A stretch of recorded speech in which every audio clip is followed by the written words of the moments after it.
Las personas que hacen una diferencia en el mundo son personas que viven para cumplir una misión, hermanos. Vuelvo a repetir. Las personas que hacen una diferencia en el mundo son personas que viven para cumplir una misión. De todas las personas que han cambiado el mundo, indiscutiblemente, Jesús de Nazaret es el ejemplo a seguir.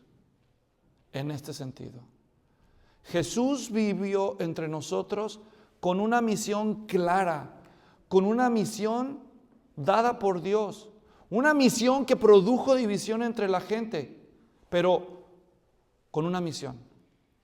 Y consagrar su vida al cumplimiento de esa misión cambió la historia del mundo. Hoy vamos a leer en el Evangelio de Lucas cuál fue esa misión por la que Jesús vivió, murió y resucitó. Y vamos a aprender lo que tiene que enseñarnos esa misión. Lucas capítulo 4. El Evangelio de Lucas, como los demás evangelios, tienen una selección de eventos y enseñanzas de la vida de nuestro Señor Jesucristo con el propósito de darle a conocer a los lectores que Él es el Mesías, el Salvador, que vale la pena creer y seguirlo. Cada uno de los evangelios hace esto desde un ángulo diferente. El Evangelio de Mateo está orientado primeramente a lectores de trasfondo judío para demostrar que Jesús es el rey de los judíos. El Evangelio de Marcos está orientado especialmente para lectores romanos, para enseñarles que Jesucristo es el siervo fiel de Dios, el Padre. El Evangelio de Lucas está orientado primeramente a lectores griegos, no judíos, para enseñarles que Jesús es el Hijo del Hombre. Y el Evangelio de Juan está orientado para lectores de todas las naciones, para que ellos descubran que Jesús es el Hijo de Dios, el que nos salva por medio de la fe. El versículo clave del Evangelio de Lucas, ahí lo tienen a los que están aquí conmigo, es Lucas 19:10. Porque el Hijo del Hombre vino para buscar y salvar lo que se había perdido. Así que todas las historias que están en Lucas tienen el propósito de decirnos de una o de otra manera que Él vino a buscar y salvar lo que se había perdido. Y hoy vamos a ver cómo desde el principio de su ministerio público Jesucristo dijo eso. Jesucristo desde el principio sabía cuál era su misión. Y este ideal fue el motor de cada una de sus acciones a lo largo de su vida. Vamos a descubrir entonces, con base en Lucas capítulo 4, desde el versículo 14 hasta el versículo 29, hasta el versículo 30, cómo Jesús cumplió esa misión. Y vamos a ver tres características de la misión de Jesús. La misión de Jesús fue una misión clara, la misión de Jesús fue una misión soberana y la misión de Jesús fue una misión divisiva. La misión de Jesús fue una misión clara, diga clara. Número 2, soberana. Y número 3, divisiva. La misión de Jesús fue en primer lugar una misión, ¿de qué tipo? Una misión clara, cristalina, diáfana. No había confusión. Él tenía una misión muy clara. Y de eso se nos empieza a hablar aquí en el versículo. Vamos a ir tomando el contexto. En la última entrega de esta serie estudiamos acerca de las tentaciones de Jesús. Y justo donde termina la última de las tentaciones, versículo 13, cuando el diablo hubo acabado toda tentación, se alejó de él esperando un tiempo oportuno. 14, Jesús regresó a Galilea. Ahora recuerden la geografía bíblica. El país de Israel en aquel tiempo tenía zonas. La zona sur se llama Judea. Bueno, la zona más al sur se llama Idumea. ¿Ok? Eso ya es afuera de la frontera de Israel. Idumea. Encima de Idumea, hacia arriba está Judea, encima de Judea está Samaria y encima de Samaria en el mapa está Galilea. Él se bautizó en Judea. En Judea estaba Juan el Bautista. Bueno, en la frontera de Judea hacia el este, entre Judea al lado oriente del río Jordán, se llamaba Perea, esa zona. Y Juan Bautista se puso en el río Jordán, que era la frontera entre Judea y Perea. Pero hacia el norte estaba Samaria y al norte de Samaria Galilea. El pueblo de Nazaret estaba allá en Galilea. Así que Jesús bajó del norte de Galilea, de Nazaret, de Galilea. Galilea es toda la zona. Nazaret es una villa dentro de la zona de Galilea. Y Jesús fue allá a donde estaba Juan el Bautista a ser bautizado. Y después allí Jesús se fue al desierto de Judea. En uno de los desiertos en Judea todavía fue tentado por el diablo. Y después de ser tentado por el diablo, Jesús regresa a Galilea. ¿Ya están ubicados geográficamente? ¿Sí o sí? Ah, qué bueno. Ok. Y dice que Jesús regresa a Galilea. Estoy leyendo Lucas 4, el versículo 14. En el poder del Espíritu. Esto es un énfasis en Lucas, ya lo hemos visto antes.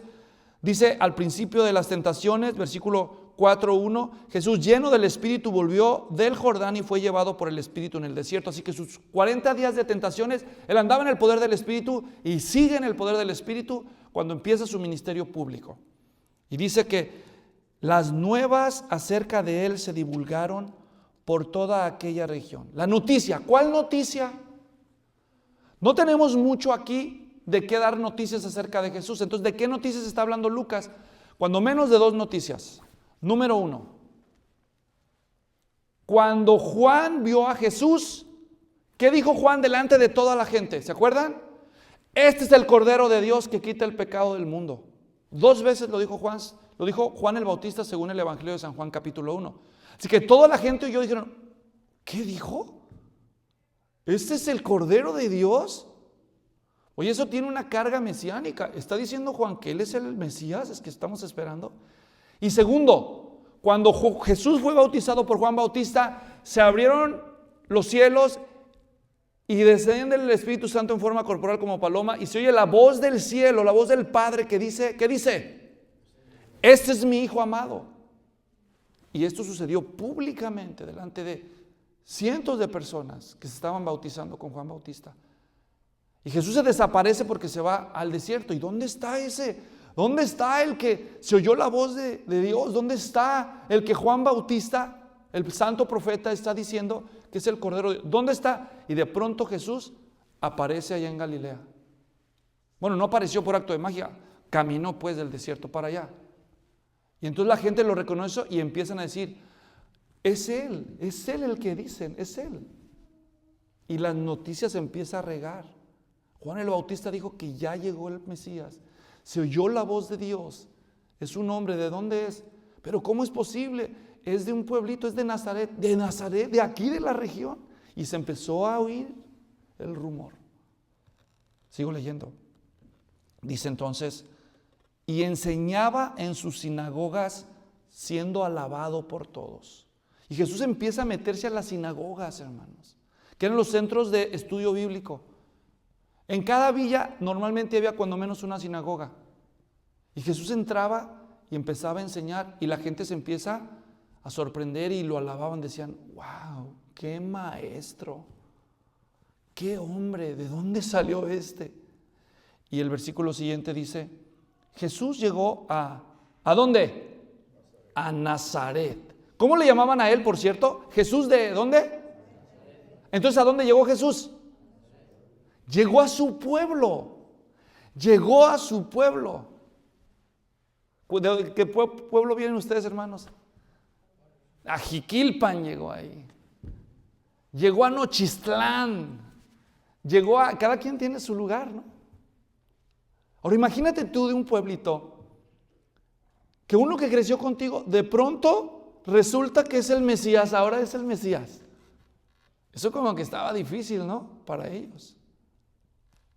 Jesús desciende, dice, y llega a Nazaret, donde había sido criado. Acuérdense de dónde nació él. No nació en Nazaret. ¿Dónde nació? En Belén. Así que Lucas no ignora esos hechos. Pero después de que el rey Herodes quiso matar a los niños en Belén, ¿se acuerdan? Dios advirtiéndole por ángeles a José, el padre legal de Jesús, y a su esposa María, se van a Egipto para salvaguardar la vida del bebé, y después de ahí regresan y ya no se quedan en Belén, se van de largo hasta Nazaret, porque ellos radicaban en Nazaret antes que el niño naciera.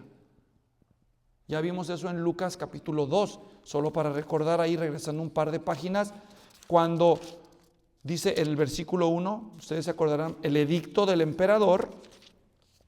Dice, aconteció que en aquellos días que salió un edicto de César Augusto para que se hiciera un censo en todo el mundo habitado. Este fue el primer caso.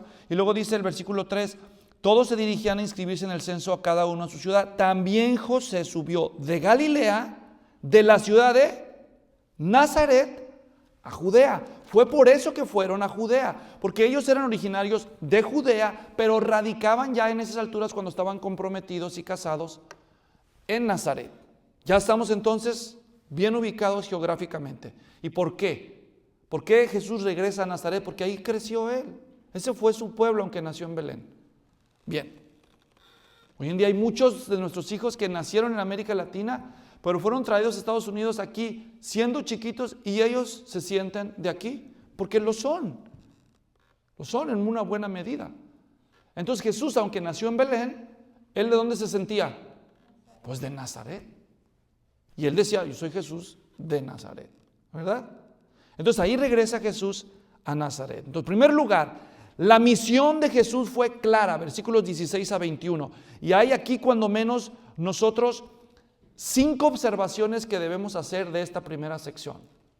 La misión de Jesús fue clara y hay 5 cosas que vemos. En primer lugar, ¿dónde empieza Jesús su ministerio? ¿A dónde fue? A Nazaret. Allá de donde yo vengo dicen, el buen juez por su casa empieza.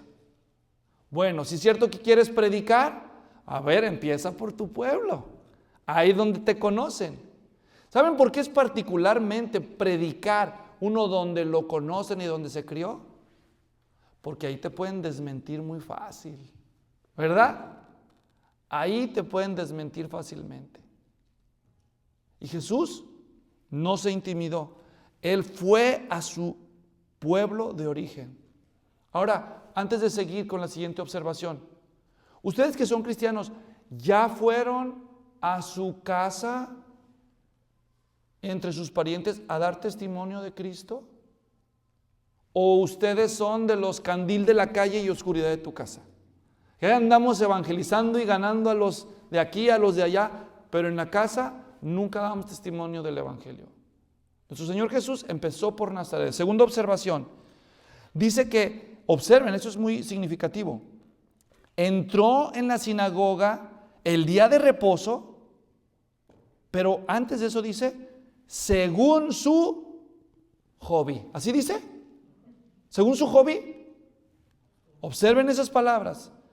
No están accidentalmente. Dice que según su costumbre entró en la sinagoga el día de reposo. ¿Cuál es el día de reposo? El sábado. ¿Y qué día de la semana es el sábado?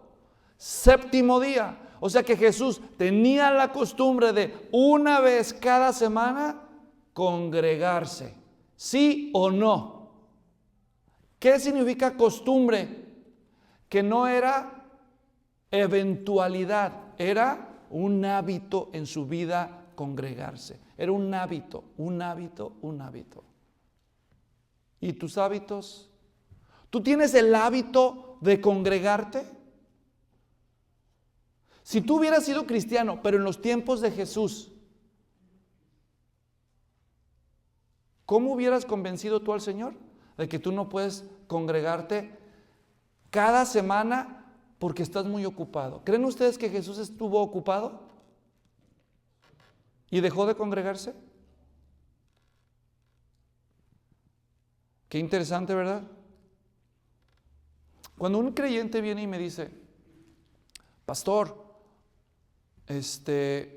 pues conseguí un trabajo en domingo y ya no puedo congregarme porque me toca trabajar y tengo que mantener a mi familia. Ya no puedo congregarme en la iglesia porque trabajo el domingo a esa hora. Entonces, cuando un cristiano me dice eso, yo le pregunto, bueno, no te preocupes, solo tienes que hacer un cambio. O cambias de iglesia o cambias de trabajo, y con eso resuelves tu problema, porque te debes congregar. Si tú me quieres convencer a mí de que tú no puedes congregarte en nuestra iglesia porque tienes que trabajar en ese lugar, entonces lo único que yo entiendo es que Dios te está guiando a buscar otra iglesia, porque te tienes que congregar. Y si el trabajo que te consigues no coincide con el horario en que esta iglesia se congrega, entonces probablemente esa es la forma que Dios tiene para llevarte a otra iglesia. Pero si tú vienes a decirme a mí que no, pastor, esta es la iglesia que Dios quiere para mí, entonces lo que tienes que cambiar es de trabajo. Definitivamente, porque no puedes ser tú miembro de una iglesia y no congregarte. ¿Para qué quisieras hacerte miembro de una iglesia si no te vas a congregar? Ahora, a lo mejor el trabajo del que tienes que cambiar no es en sí el trabajo, sino la forma en que haces tu trabajo.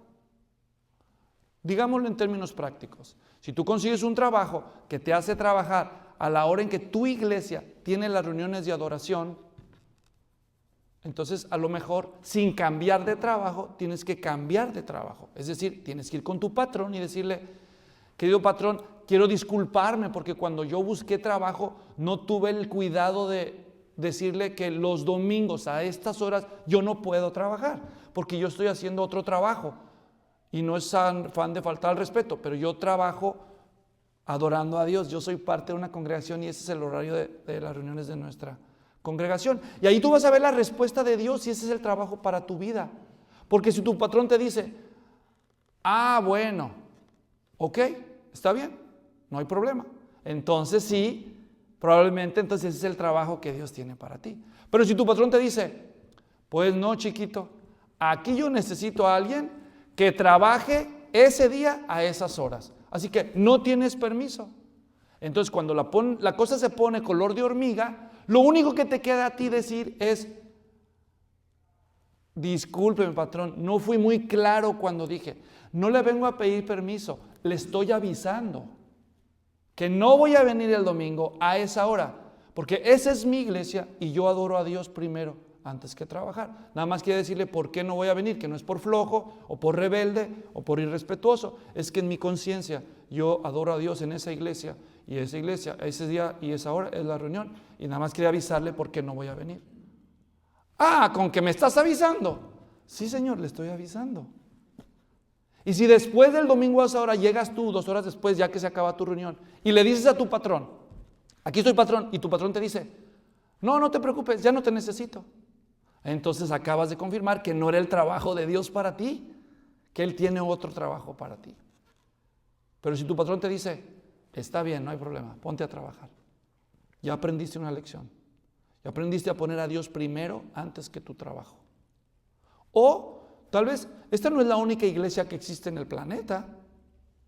Si tú crees que es la voluntad de Dios que trabajes ahí, entonces el Señor te bendiga y te lleve a otra iglesia que tiene un horario de reuniones que coincide con tu nuevo horario de trabajo. ¿Me estoy dando a entender? Pero así es, hermanos. Ahora, si ustedes van a empezar un nuevo trabajo, algunos de ustedes han buscado trabajo y me pidieron consejo: pastor, quiero buscar trabajo, ¿qué hago? Entonces, eso que acabo de explicar es lo que yo aconsejo a los nuevos creyentes que están buscando trabajo. Le digo: mira, ¿tú crees que esta es la iglesia que Dios quiere para ti? Sí, pastor. Entonces, cuando busque trabajo, asegúrate que tu empleador lo sabe desde el principio, para que no haya sorpresas ni vaya a interpretar como rebeldía o irresponsabilidad tu convicción cristiana. Entonces resulta, les voy a compartir, esto ha pasado varias veces en nuestra iglesia. Nomás que a veces son conversaciones privadas que los demás no saben, pero creo que son edificantes en este punto y para los que nos lleguen a ver. Entonces viene esta persona y me dice: ¿qué cree, pastor? ¿Qué? Me dieron permiso de descansar los domingos para venir a la iglesia.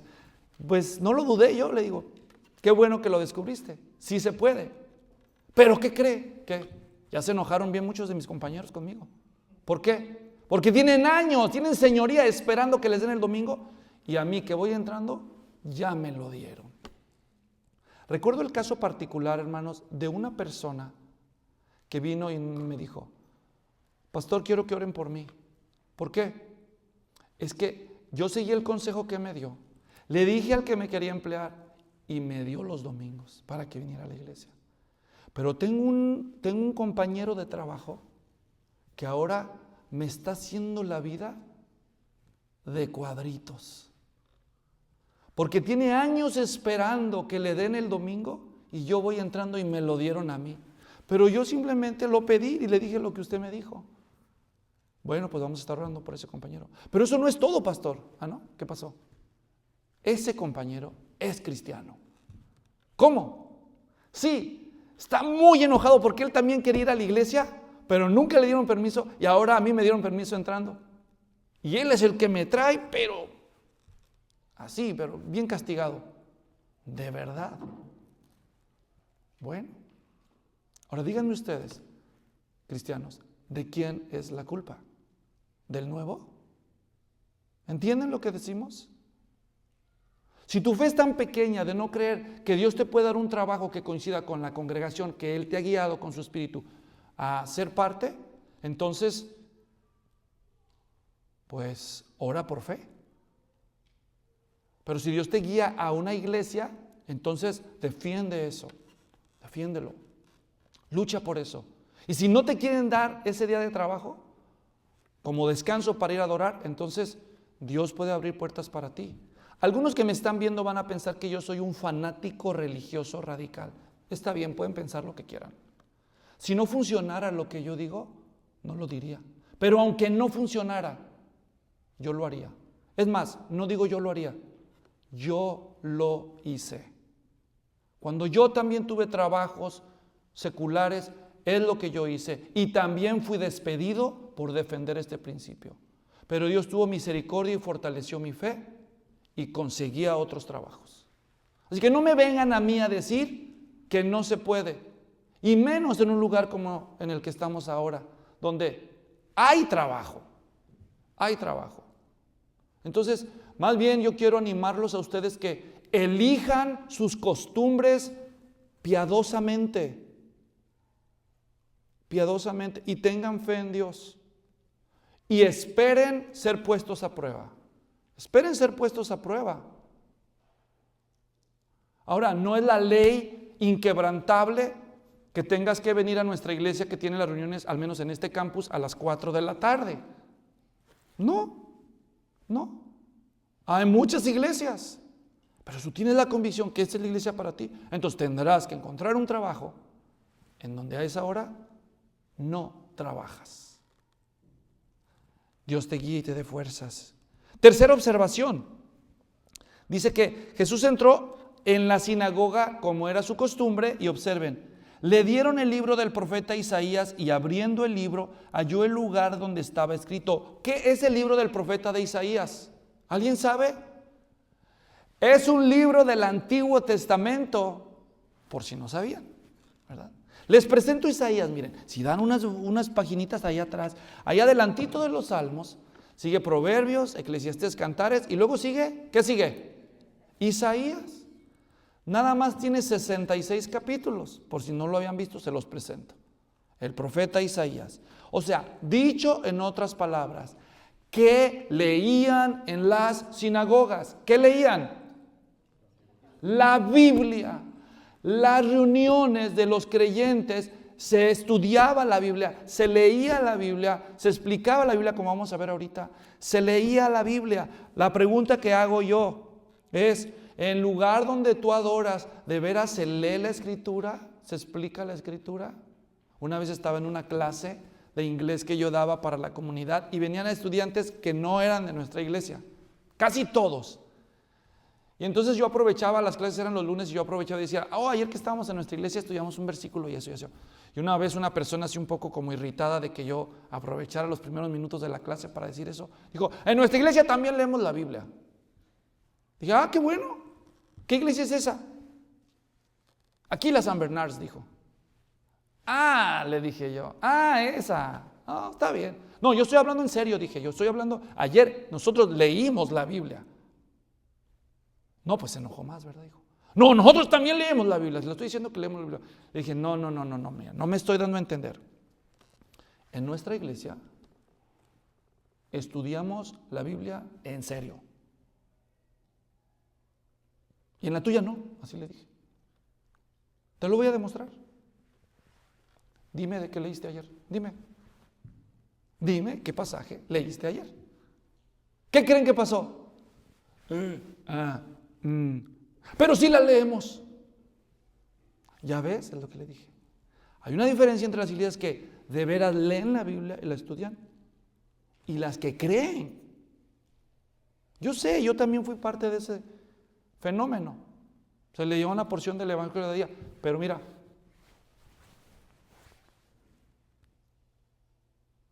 cuando tú escojas iglesia, fíjate si donde tú adoras, de veras se abre la Biblia, se lee la Biblia, se estudia la Biblia. Ahora, no se jacten de los católicos, porque los que dicen ser cristianos no cantan mal las rancheras, ¿eh?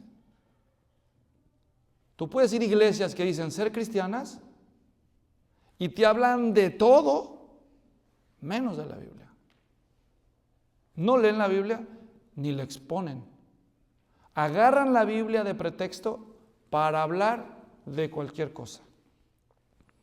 Por eso, un distintivo de una buena iglesia, ¿qué es, hermanos? Que se lee y se expone la Biblia, la Escritura. Cuarta observación, dice que llegaron al libro de Isaías. Ahora observen el verbo que se usa ahí en el versículo 17. Le dieron el libro del profeta Isaías. Imagínate que hubiera sido tú, ahí estás tú. Le dicen, a ver, hermano Luis Floriano, ¿puede leernos por favor el libro de Isaías? Le toca el libro de Isaías. ¿Cuál era?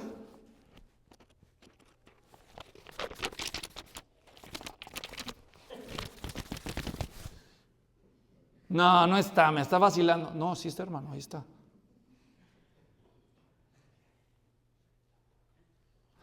Observen el verbo que se usa ahí. Miren, es que ustedes creen que estoy bromeando, nada más. Pero dice, le dieron el libro del profeta Isaías y abriendo el libro, ¿qué dice el siguiente verbo? Halló. ¿Qué es lo que tú hallas? Tú hallas lo que tú andas, ¿qué? Buscando. Pregunto, ¿conocía Jesús el libro de Isaías? Miren lo que halló, qué casualidad. Halló el lugar donde estaba escrito, el Espíritu del Señor está sobre mí, porque me ha ungido para anunciar el Evangelio a los pobres, me ha enviado a proclamar libertad a los cautivos, la recuperación de vista a los ciegos, para poner en libertad a los oprimidos, para proclamar el año favorable del Señor. Cerrando el libro, lo devolvió al asistente y se sentó. Los ojos de todos en la sinagoga estaban fijos en él. Y comenzó a decirles, hoy se cumplió esta escritura que han oído. Ándale. Pregunta, ¿fue accidente? ¿Qué nos indica entonces con qué? Halló. Que él buscó este pasaje. Él dijo, ya sé cuáles voy a leer hoy. Ya sé cuáles voy a leer. Hoy les voy a dar una noticia a ellos. ¿Y cuál fue la noticia? Isaías, 600 años antes de Cristo, o sea, ya hace más de 600 años para él, escribió aquí se los presento. Yo vengo a cumplir la profecía de Isaías 61, versículos 1 y 2a en la Reina Valera, que todavía no se escribe. Bueno, eso hubiera dicho, porque en ese tiempo no había Reina Valera, ¿verdad? Él abrió el rollo en hebreo. En hebreo. Entonces, cuando le entregaron el libro de Isaías, buscó un pasaje específico. Intencionalmente encontró este pasaje para darse a conocer a ellos a través de esta escritura. Hermanos, Jesús pudo haber hecho eso de cualquier pasaje, de cualquier libro que le hubieran dado. Ahí usted cómo sabe. Miren Lucas pero al final de su libro, en el capítulo 24. Jesús va a decir ya resucitado, en Lucas 24, versículo 27. Y comenzando por Moisés y continuando con todos los profetas, les explicó lo referente a él en todas las escrituras. ¿Cómo ven? No importa cuál pasaje le hubieran dado, Jesús hubiera encontrado los pasajes proféticos mesiánicos de él, ¿sí o no? Porque sabía. Hermanos, esto es un principio de estudio bíblico que todo buen cristiano debe de aprender. Jesús aplicó el Antiguo Testamento de una forma que nunca nadie antes de él lo hizo. Todos los que estudiaron el Antiguo Testamento antes de Jesús leían los pasajes y decían, mira, aquí hay una profecía mesiánica, ¿verdad? Pero cuando Jesús aparece, él no dijo, aquí hay una profecía mesiánica. Él decía, miren, aquí está hablando de mí. Así decía él. ¿Entienden lo que digo? Digo, no por nada Jesús causó tanta conmoción en su tiempo. ¿Quién te crees tú que eres?, decían ellos. Es que blasfema, decían todos ellos, con justa razón. Si no creían en él, entonces Jesús estaba blasfemando. Jesús aplicó el Antiguo Testamento a su persona. Nunca nadie hizo. Hermanos, nunca nadie ha hecho eso. Nunca nadie lo había hecho y nunca nadie lo ha vuelto a hacer después de Jesús de Nazaret. Nunca nadie, revisen la historia del judaísmo moderno, ningún judío se ha atrevido a reclamar profecías del Antiguo Testamento en su persona. Va a haber alguien que lo va a hacer. ¿Saben quién es? El anticristo. Y a ese sí le van a creer. Hermanos, este es el principio. Cuando ustedes estudien el Antiguo Testamento, pídanle a Dios, Señor, déjame ver cómo se nos revela Cristo en el Antiguo Testamento. Porque Cristo está en el Antiguo Testamento, ¿sí o no? ¿Tú lo puedes ver? En Romanos capítulo 1, quizás ustedes recuerden y quizás no, por eso se los voy a leer rápidamente. En los primeros versículos dice el apóstol Pablo, oigan, Romanos 1, hablando del Evangelio en el versículo 3. Bueno, dice, desde el capítulo 1:1, Pablo, siervo de Cristo Jesús, llamado a ser apóstol, apartado para el Evangelio de Dios, que él, el Evangelio, ya había prometido por medio de sus profetas, ¿en dónde? En las Sagradas Escrituras. El Evangelio ya había sido prometido en las Sagradas Escrituras del Antiguo Testamento, obviamente. ¿Y cómo sabemos que no en las del Nuevo Testamento? Porque está escribiendo Romanos. Es Romanos el Nuevo Testamento en proceso de construcción. Así que las Sagradas Escrituras de las que Pablo habla aquí, ¿cuáles son? El Antiguo Testamento. Por cierto, el Evangelio, aquí aclara él, versículo 3, es el mensaje acerca de ¿quién? De su Hijo. Entonces, ¿habla o no habla el Antiguo Testamento de Jesús de Nazaret? Sí. Cuando estudies el Antiguo Testamento, pregúntate, ¿qué me dice esto acerca de Cristo? Tal vez requieras algo de destreza, pero con la práctica no debes omitir esta pregunta. Y quinta observación, el pasaje que Jesús leyó fue Isaías, ya dije, 61, versículos 1 y 2, la mitad del versículo 2 nada más. Porque la segunda mitad del versículo 2 de Isaías 61, mejor leámoslo para que no queden dudas. Voy a Isaías 61. Oigan la historia completa. 61, versículos 1 y 2. El Espíritu del Señor Dios está sobre mí, porque me ha ungido el Señor para traer buenas nuevas a los afligidos. Me ha enviado para vendar a los quebrantados de corazón, para proclamar libertad a los cautivos y liberación a los prisioneros, para proclamar el año favorable del Señor. Y Jesús aquí se detiene. Ya no sigue con la segunda parte de este versículo que dice, y el día de venganza de nuestro Dios. Entonces, ustedes deben entender la teología judía, hermanos. O sea, ¿cómo entienden los judíos el futuro. Miren, los judíos del Antiguo Testamento, cuando ellos leían las Escrituras y las profecías, ellos veían el futuro nada más en dos etapas. Ellos decían, la etapa presente donde los creyentes sufrimos y batallamos a causa de los paganos, y luego cuando llegue el Mesías, allí todos los enemigos van a ser vencidos y el pueblo que lo espera se reúne con él y reinaremos para siempre. Así que existe la etapa presente de sufrimientos y de espera y la etapa mesiánica de la gloria y la victoria. Así lo veían todos ellos, ¿entienden? Y cuando Jesús llega, se revela un misterio. Es un misterio, porque estaba antes encubierto. ¿Y cuál es ese misterio? El misterio, la nueva claridad que Jesús trae con su aparición es que la era presente, donde el pueblo de Dios sufre y espera la gloria mesiánica, se va a traslapar con la era mesiánica de gloria.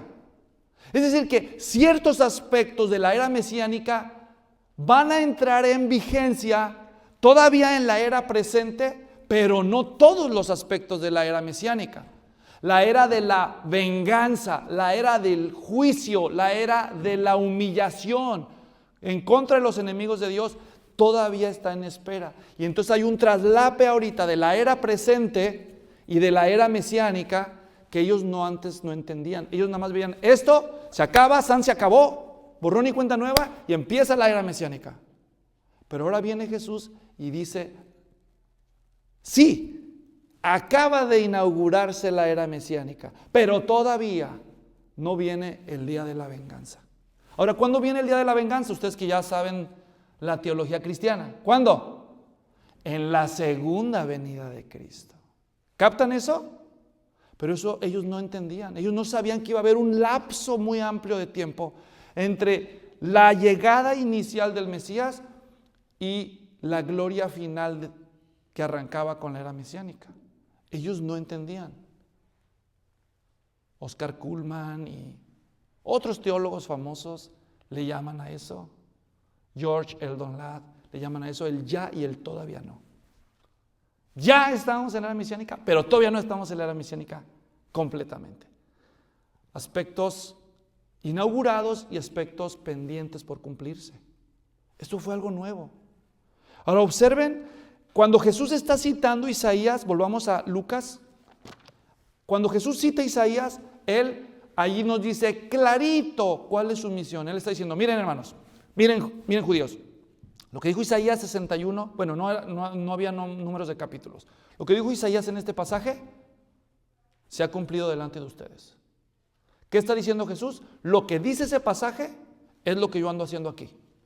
Entonces, ¿qué dice el pasaje? Va a responder a la pregunta, ¿cuál es la misión de Jesús? Observen la misión de Jesús. Su misión es, vean los infinitivos, para los que saben de gramática. Y los que no saben de gramática se me quedaron viendo como diciendo, ¿qué dijo? Vean las palabras que les voy a señalar. Ok. El Espíritu del Señor está sobre mí porque me ha ungido para, número 1, anunciar el Evangelio. Todas las palabras en español que terminan en ar, er, ir, se llaman infinitivos. Y la primera de esas que aparece aquí, ¿cuál es? Anunciar el Evangelio. ¿Cuál es la misión por la cual Jesús vino al mundo según él? Número 1, ¿cuál? No los oigo, ¿cuál? Anunciar el Evangelio. A eso vino Jesús. A dar las buenas nuevas. Eso significa Evangelio. Buenas nuevas. Anunciar el Evangelio. Ahí mismo sigue, veamos el siguiente infinitivo. Me ha enviado, estoy leyendo Lucas 4:18, me ha enviado para proclamar, siguiente infinitivo, ¿ven? Proclamar es el verbo keruso en griego, que significa hablar como heraldo del rey. Me dejó en las mismas, pastor. O sea, acuérdense, el heraldo era el emisario del rey. En los tiempos que había reyes, pues no había internet, no había CNN, no había nada. Lo único que había era reyes y aldeanos por allá dispersos en todo el reino. Entonces el rey daba una orden y entonces mandaba un delegado real que se llamaba el heraldo. Y el heraldo llevaba la noticia que el rey mandaba, se paraba en las plazas, tocaba la trompeta, y a la gente decía, ay, ¿qué es ese ruido? El heraldo del rey está aquí, a ver, y salían todos a oír. Y entonces él abría ahí el rollo y decía, así dice el rey, su majestad, aldeanos. Y él le daba la noticia. ¿Cómo daría las noticias el heraldo? Si ustedes quieren, pues pueden obedecer al rey. Si no, ahí ustedes sabrán. ¿Ustedes creen que así daban los heraldos las órdenes del rey? Con autoridad. ¿Autoridad suya? No. Autoridad delegada del rey. Y si la gente decía, pues no estoy de acuerdo, ¿la tomaban personal los heraldos? O sea, ¿a mí qué? Yo nomás te estoy dando la noticia. Ay, arréglatelas con el rey. ¿Captan el punto? Si alguien se enojara tanto por el decreto del rey, hay que matar a pedradas, y lo matan. ¿Cambia en algo las cosas? No. Una cualidad del heraldo, del kerix, así se decía en griego, kerix, era hablar con autoridad las decisiones que el rey ya tomó. No es ahí democracia. ¿Qué opinas tú? Sí, a ver, vamos a hacer una votación. No, qué votación y qué nada. Aquí es monarquía, aquí el rey decide. Yo nomás te vengo a dar las noticias. Hermanos, esa palabra es la que se traduce en la Biblia mayormente como predicar. Eso es predicar. Es decirle al pueblo los decretos del rey con autoridad. Tú puedes enojarte contra el predicador, pero eso no va a cambiar nada. No viene de él. ¿De dónde viene? Del rey. ¿Captan el punto? Entonces, predicador, kerix, predicación, kerigma en griego, y predicar o proclamar, keruso. Y aquí dice Jesús, yo vine a keruso, a proclamar, hablar con autoridad, ¿qué? Libertad a los cautivos, la recuperación de la vista a los ciegos. Es lo mismo que decir, yo vine a liberar a los cautivos por la autoridad del rey. A ver, ¿quién está allá cautivo? Suéltalo. Y ese ciego, ahorita le vamos a hacer ver. Wow. Entonces la misión de Jesús fue evangelizar, predicar libertad a los cautivos y vista a los ciegos. Y tercero, uno dice, y poner en libertad a los oprimidos, que es lo mismo, libertad a los cautivos. Y 19, proclamar, una vez más, keruso, proclamar el año favorable del Señor. El año favorable del Señor. Ahora, el año favorable para los que no saben, ya me dio calor. El año favorable para los que no saben, en el Antiguo Testamento se llamaba el año del jubileo. Diga jubileo. Jubileo. Está en Levítico 25. Por cuestión de tiempo no vamos a ir para allá. Pero el año del jubileo fue una ley que Dios instituyó en su pueblo, donde cada 50 años su pueblo iba a celebrar una liberación masiva. Cuando menos 3 cosas eran liberadas el año del jubileo. Según Levítico 25, versículo 10 en delante, es un capítulo con más de 50 versículos, no lo vamos a leer ahorita. Pero los israelitas tenían tierra. Y sembraban y sembraban y sembraban y sembraban. Y Dios dijo, el año del jubileo no siembran. Ese año dejen descansar la tierra. ¿Y de qué vamos a vivir? Confíen en mí. Confíen en mí. Así que se requería fe. Pero al mismo tiempo era un año de celebración, ¿no es cierto? ¿Por qué? Porque ya no van a trabajar. Era un año de descanso.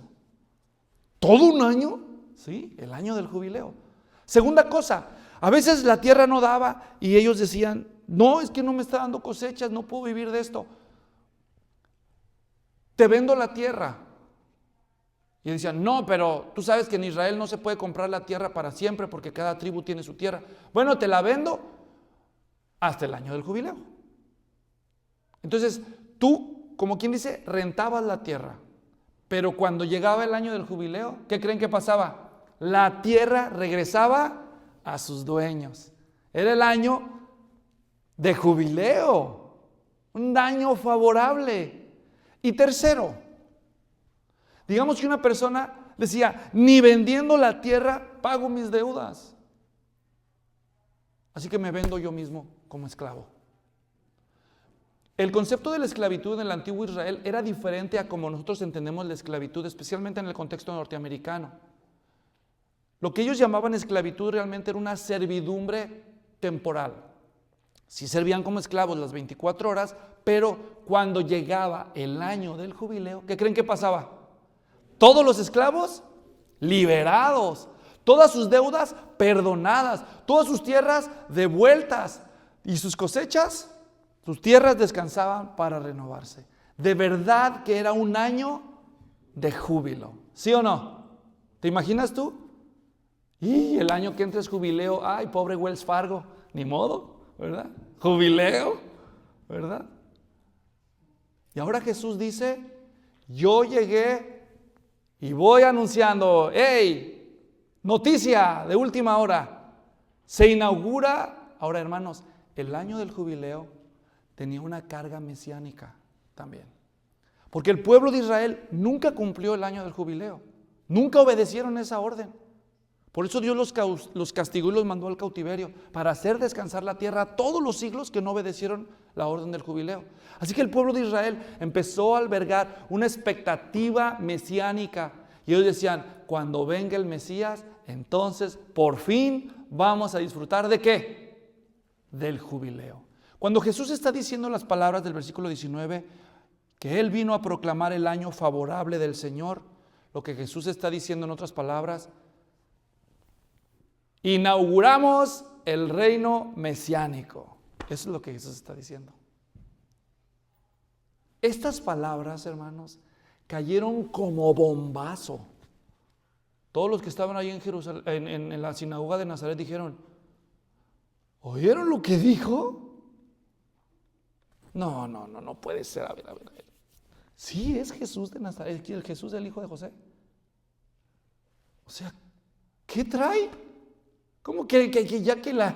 No, oye, ¿no le diste de los hongos a aquellos que te llevan al tercer cielo? Sí. No, yo ni lo he visto. No, es que ¿qué le pasa? ¿Qué trae? O sea, ¿por qué sale con esto? Bueno, Él vino con una misión. Y antes de terminar, por desgracia, por cuestión de tiempo, solo vamos a ver el primer punto de los 3 hoy. Quiero que observen el particular interés de Jesús al cumplir la misión. En el versículo 18 dijo que Él va a anunciar el evangelio ¿a quién? A los pobres en primer lugar. ¿A quién? Discriminando a los pobres ricos, no. No, a todos, pero primero ¿a quién? A los pobres, dice. Y aquí la palabra pobre no es pobre, es miserable. Esa es la palabra que usó él ahí. Segundo, en el versículo 18 todavía, y me ha enviado para proclamar libertad. ¿A quién? A los cautivos. La palabra cautivo es a los que perdieron en la guerra y los llevan así, a punta de lanza. Camínele, órale. ¿Verdad? Ya los tienen bien esclavizados. Algunos reyes, cuando conquistaban al enemigo, no solo se los llevaban cautivos para hacerlos esclavos, se aseguraban que nunca se volvieran a rebelar contra ellos. Entonces, ¿saben qué hacían? Les sacaban los ojos. Ay, qué sanguinario, sí. Especialmente el ojo derecho, porque en la guerra usaban escudos. Entonces el escudo, mano izquierda, ¿qué ojo te tapa? El izquierdo. Entonces ellos se aseguraban que nunca se iban a rebelar contra ellos con sacarles un ojo. ¿Cuál? El derecho. Pero si no querían corregir, pues le sacan los dos. ¿Y eso a qué viene, Luis? Porque aquí Jesús dijo que vino a dar libertad a los cautivos y recuperación de la vista. ¿A quiénes? A los ciegos. Es otra manera de enfatizar lo mismo. Cautivos. Cautivos sin esperanza. ¿Entienden? Los ciegos. Historias de estas hay repetidas en el Antiguo Testamento, Números 16, Jueces 16, Segunda de Reyes 25, Jeremías 29. Ahí se explica eso que les acabo de decir. Y luego dice también, para poner en libertad a los oprimidos, también se entiende ese, a los quebrantados, y la palabra que se usa aquí para quebrantados son a los que están tristes de corazón, normalmente porque no pueden pagar sus deudas. Ese es el vocablo que es hoy. Los que están quebrantados porque no pudieron pagar sus deudas. Y luego, para proclamar el año favorable del Señor. Hermanos, ¿está Jesús aquí hablando en sentido literal? Nada más. O sea, Jesús vino a anunciar el evangelio a los pobres. ¿Eso significa hacerlos ricos? Obvio que no, porque cuando lees todo el evangelio, díganme a cuántas gentes hizo Jesús rico. ¿A cuántos hizo Jesús ricos? A ninguno. Entonces no estaba hablando en términos materiales. ¿En qué términos estaba hablando Jesús? Espirituales. ¿Liberó Jesús algún cautivo? ¿Se metió así con la fuerza ninja especial, con las estrellitas, a rescatar a Juan Bautista cuando Herodes lo tenía en la cárcel? ¿Cuántos liberó? A los cautivos, a los endemoniados, a los que les perdonó los... Entonces, ¿de qué estaba hablando Jesús? De una misión espiritual. A los espiritualmente cautivos, a los esclavos, a los espiritualmente miserables. Los recaudadores de impuestos eran ricos materialmente, pero eran espiritualmente pobres. ¿Y no acaso los liberó a ellos también? A las prostitutas, a los endemoniados, a los leprosos, señal de maldición divina. ¿No los curaba? O sea, ¿cuál es el estándar, hermanos? Jesús, y especialmente en Lucas, demostró una compasión especial y particular por los desechados. Por los desechados. Pero esto va a tener que ser aclarado un poco más adelante, porque por cuestión de tiempo no va a haber hoy espacio para seguir adelante con la explicación. Por ahora nos tendremos que detener aquí solamente para dejar bien claro lo siguiente. La misión de Jesús fue clara. Y Él vino a buscar y salvar lo que se había perdido. A los cautivos, a los espiritualmente miserables, a los ciegos, darles libertad y anunciarles el año de su liberación ha llegado. Esa es la misión del Señor Jesús. Oremos. Muchas gracias damos, Padre Celestial, por el libro de Isaías y por el valor y la claridad de Jesús para dar a conocer pública y valientemente su misión. La misión que lo trajo aquí al mundo la primera vez. Cuando Cristo regrese la segunda vez, Él terminará de cumplir la misión, pero por ahora Él sigue salvando a los cautivos. Señor, oro para que los que escuchen este mensaje y siguen cautivos tengan esperanza, porque Jesús ha llegado. El año del jubileo ha sido inaugurado. Y a los que ya somos libres, que vayamos a dar la noticia que nuestro Rey está aquí para liberar. En su nombre te lo pedimos. Amén.